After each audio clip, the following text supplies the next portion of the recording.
आज की वीडियो में दोस्तों हम बात करने वाले हैं आधार सर्टिफिकेट के बारे में। दोस्तों बहुत सारी चीज़ें चेंज हो चुकी हैं कि आधार कार्ड का जो सर्टिफिकेट होता है ऑपरेटर का हो या सुपरवाइज़र का हो, सुपरवाइज़र का सर्टिफिकेट कितने नंबर पे मिलता है और ऑपरेटर का सर्टिफिकेट कितने नंबर पर आपको दिया जाता है, कितने क्वेश्चन आते हैं इस टाइम, पहले कितने आते थे उसके बारे में भी आप लोगों को कुछ को पता होगा, लेकिन जो नए वीएलई हैं उनको नहीं पता है, तो उसकी प्रक्रिया भी हम इसमें बताएंगे। कितनी इस टाइम फीस कटेगी, किस तरीके का सर्टिफिकेट होता है वो भी मैं बताऊंगा। तो दोस्तों फिलहाल पहले जो सर्टिफिकेट आता था कुछ इस प्रकार से आता था, यहाँ पर आप देख सकते हैं डेमो के रूप में, लेकिन अभी सर्टिफिकेट में भी दोस्तों काफ़ी सारे चेंजिंग कर दिए गए हैं। वो चेंजिंग क्या है वो मैं दोस्तों इसमें बताऊंगा। अभी आप यहाँ पर एक ऑप्शन देखने के लिए मिलेगा आपको सिंपल सर्टिफिकेट। तो दोस्तों एक डेमो के रूप में इन्होंने यहाँ पर सर्टिफिकेट डाल रखा है और यहाँ पर दोस्तों आप देखेंगे कि ये यूडीआई की तरफ से इन्होंने डिज़ाइन किया गया सर्टिफिकेट है इस बार, और इसमें जो है काफ़ी सारे चेंजिंग हो चुके हैं सर्टिफिकेट में। और ये सर्टिफिकेट जो है दोस्तों आपका 5 साल तक वैलिड रहेगा। अगर आपने एक बार इसको पास कर लिया है तो 5 साल तक दोस्तों आप लोगों को जो है सर्टिफिकेट रिन्यूअल कराने की कोई ज़रूरत नहीं होगी।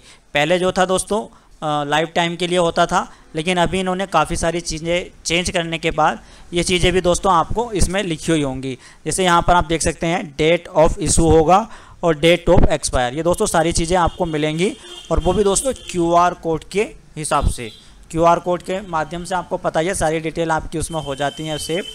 और अब दोस्तों मैं बात करूँगा कि इसका जो क्वेश्चन मार्क आते हैं वो कैसे आते हैं, किस तरीके से एग्ज़ाम होता है उसके बारे में ही बताएंगे। तो सबसे पहले मैं दोस्तों यहाँ पर एक टेस्टिंग बुक यहाँ पर ओपन कर चुका हूँ, आपको मैं यहाँ पर सारी चीज़ें दिखा देता हूँ एक बार।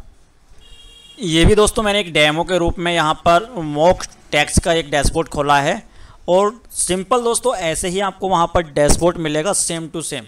आपको कुछ नहीं करना है, आपको वहाँ पर एंट्री देनी होती है।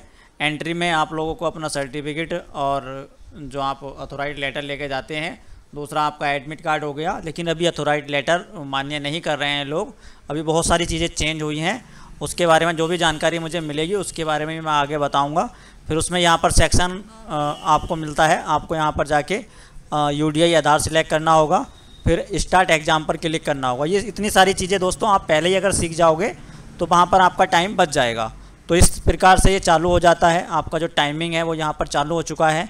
तो यहाँ पर जो ये दोस्तों मेरे पास मॉक टेस्ट है ये पुराना वाला है, क्योंकि इसमें 110 क्वेश्चन आते हैं और 110 नंबर का ये होता है, लेकिन इस टाइम आपको 100 क्वेश्चन मिलेंगे देखने के लिए, और 100 क्वेश्चन 100 ही नंबर के होते हैं। लेकिन जो पासिंग मार्क है पहले 110 का नंबर का आता था तो आप 55 नंबर पर पास हो जाते थे, लेकिन इस बार क्या है आप लोगों को 100 में से 65 नंबर लाने बहुत ही ज़रूरी हैं।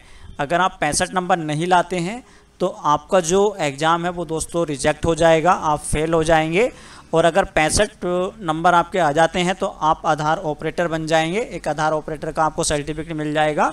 और अगर 65 से ऊपर 66, 67 या 50 तो आपको पता ही है कि वो फेल हो जाते हैं 50 में, तो आप 70 ले आइए, 75 ले आइए। मतलब इस तरीके से अगर 65 से ऊपर नंबर होंगे तो एक आपको आधार ऑपरेटर तो आपको 65 पे मिल रहा है, लेकिन आधार सुपरवाइज़र का जो है आपको 66, 67 से ऊपर प्लस करके अगर आप लाते हैं तो ऑपरेटर सुपरवाइज़र बन जाएंगे।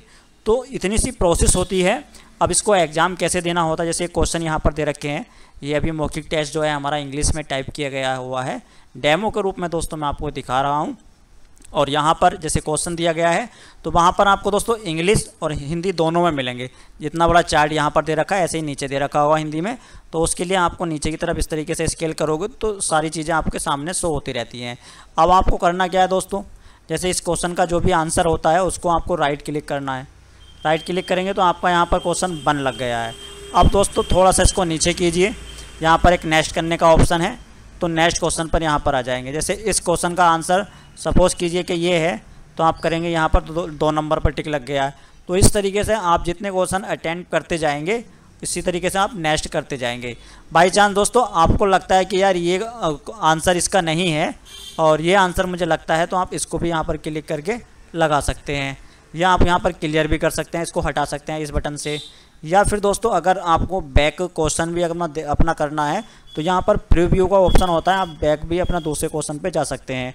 सपोज़ कीजिए आपको अभी यहाँ पर चौथा क्वेश्चन नहीं आता है तो आप इस क्वेश्चन को छोड़ सकते हैं बाकी नेक्स्ट अपना क्वेश्चन दे सकते हैं।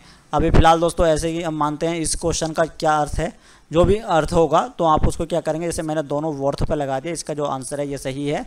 इस तरीके के क्वेश्चन का PDF भी आपको दोस्तों मेरे पास से मिल जाएगा, जिससे कि आपको काफ़ी सारे हेल्प भी मिलेगी और आप एक ही बार में दोस्तों अपना जो एग्ज़ाम है क्लियर कर पाएंगे 100% गारंटी देता हूं। अगर उसमें से 90% या 80% क्वेश्चन हमारे द्वारा बताए गए उनमें से नहीं आते हैं, जो हमारे PDF हैं मौखिक टेस्ट बना रखे हैं, अगर नहीं आते हैं तो दावा है दोस्तों आप फेल नहीं हो सकते। अगर आप उसको रट के जाएंगे या पढ़ के जाएंगे, एक बार अगर पढ़ लिया तो आप फेल होने का कोई भी चांस नहीं बनते हैं। अब यहाँ पर सारी चीज़ें टोटल दोस्तों, ये सारी चीज़ें इसी तरीके से शो होती रहेंगी कि कितने आपने क्वेश्चन अटैम्प्ट किए हैं, कितने नहीं किए हैं, कितने पे मार्क लगाया है, वो सारी चीज़ यहाँ पर शो करेगी। अब जैसे मैं इसको नेक्स्ट कर देता हूँ, तो कुछ इस तरीके के एग्ज़ाम होता है। अगर ये चीज़ें आप पहले ही समझ जाएंगे तो ये चीज़ों से तुम्हारा एक टाइम बचेगा। और दोस्तों आपके जो टाइम बचेगा, क्योंकि आप टाइम बचाने की ही कोशिश करोगे, ज़्यादातर टाइम जितना बचाओगे उतना आसान रहता है। बहुत लोग होते हैं कि जो भाई मैं तो एक बार में ही पास कर लूँगा, कोई दिक्कत नहीं है, लेकिन दोस्तों जब एग्ज़ाम में बैठते हैं तो दिक्कत से दिक्कत खड़ी हो जाती है। अब जब आपके 100 के 100 क्वेश्चन पे निशान लगा दोगे, यहाँ पर माइनस मार्किंग नहीं होती है, आपको टोटल क्वेश्चनों पे आंसर देने होते हैं। तो आपको क्या करना है दोस्तों, उसके बाद आप लोगों को यहाँ पर एक सबमिट करने का ऑप्शन मिलेगा। अगर आप सबमिट नहीं कर पा रहे हैं, जो भी अधिकारी हैं उनको बुलाकर भी आप पूछ सकते हैं कि सर हम इस हमारे क्वेश्चन पूरे हो चुके हैं, हम इसको सबमिट कर दें। तो आप यहाँ पर सबमिट करेंगे।